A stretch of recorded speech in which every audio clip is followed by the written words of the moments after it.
The 14th National Congress of Cosatu, currently underway at Gallagher Estate in Midrand in Gauteng. It's already been marred by antagonism between delegates and ANC leaders. The Congress takes place amid a sluggish economy, a jobs bloodbath and power crisis. Public sector workers are also angry at government for reneging on a multi-year wage deal that was reached during collective bargaining. Now let's speak to Mugwena Maluleke, who is from the teachers' union, that is Sadtu. He's a general secretary. Mr. Maluleke, good afternoon. Thank you for your time here on today. Very quickly, how's the Congress going so far? Thank you for having us indeed. Briefly, the Congress is going well. As we speak, we are busy discussing the organizational report and how we can build the strong engines of our federation. You had that incident on Monday on day one where some of your delegates at the Congress booed Gwede Mantashe, the ANC chairperson, and he was never allowed to address, unlike what has happened in the past. Well, we must appreciate the fact that the workers in the Congress had to express their concern and obviously the indignation on the basis of austerity measures that have been applied by government. And as a South African Democratic Teachers Union, we understand that they have expressed their anger, they have registered their point, and therefore the ANC was supposed to come and address us, and so that it responds to the issues that have been raised by the members, because we are still in the tripartite alliance.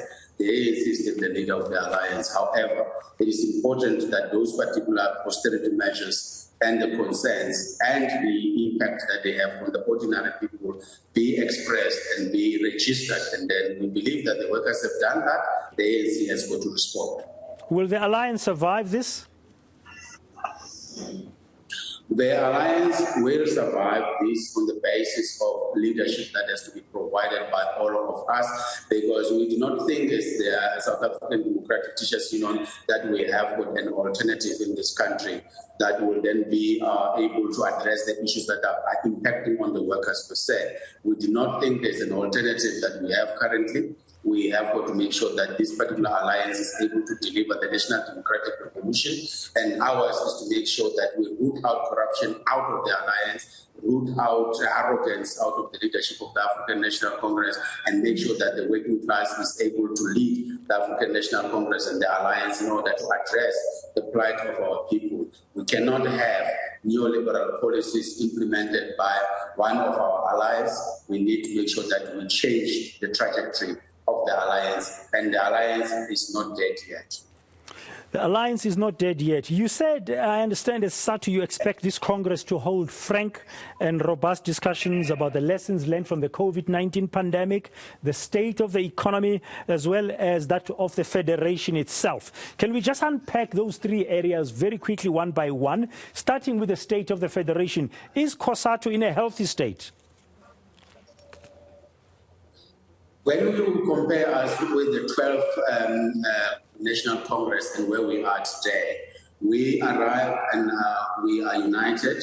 Of course, there's robust debate that is taking place, and therefore the health and the state of Cosatu, I can say, it's healthy. Of course, you don't get an unqualified report without some, what we can call going consent issues, or what you can say is the emphasis of issues around particular areas. And therefore, those are some of the things that an organization will have to go through throughout the life of an organization, because organization is led by people, and then we're living in a very different environment now. The conditions are not the same. So, but the status of Cosatu is a strong, united Cosatu and a focused Cosatu.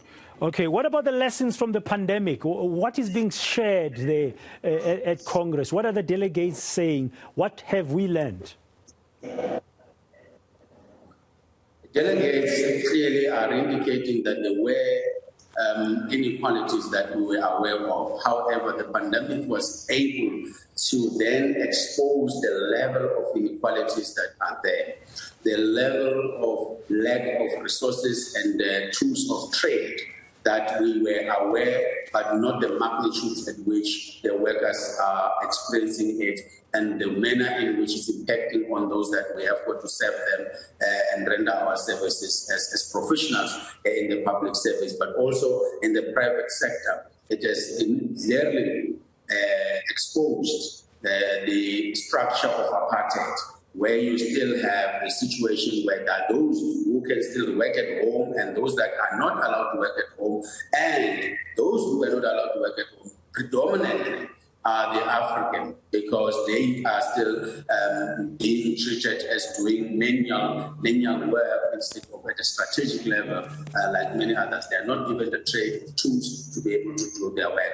So the pandemic has taught us that we cannot go back to pre-pandemic, that we need to prepare ourselves, one, to ensure that as Cosatu we inform any changes that have got to happen in our country through our workers, and we form whatever clusters or committees and workplaces all over to influence the direction that is going to be taken, whether it's technological advancement or automation. That needs the workers first to be on board, to be trained, to influence the pace at which those particular automation or those particular introduction of technologies and artificial intelligences have to work, so that it is more in protecting the jobs and also in making sure that it creates more jobs. So the lesson is that members have lost their jobs because many companies were not able to come back after the pandemic. Thank you very much for your time and some of the reflections. We've just run out of time. That's Mr. Maluleke there. He's Mugwena Maluleke. He's the General Secretary of Teacher Union Sadtu, just sharing with us his views about the ongoing 14th National Congress of Cosatu that's taking place at Gallagher Estate in Midrand.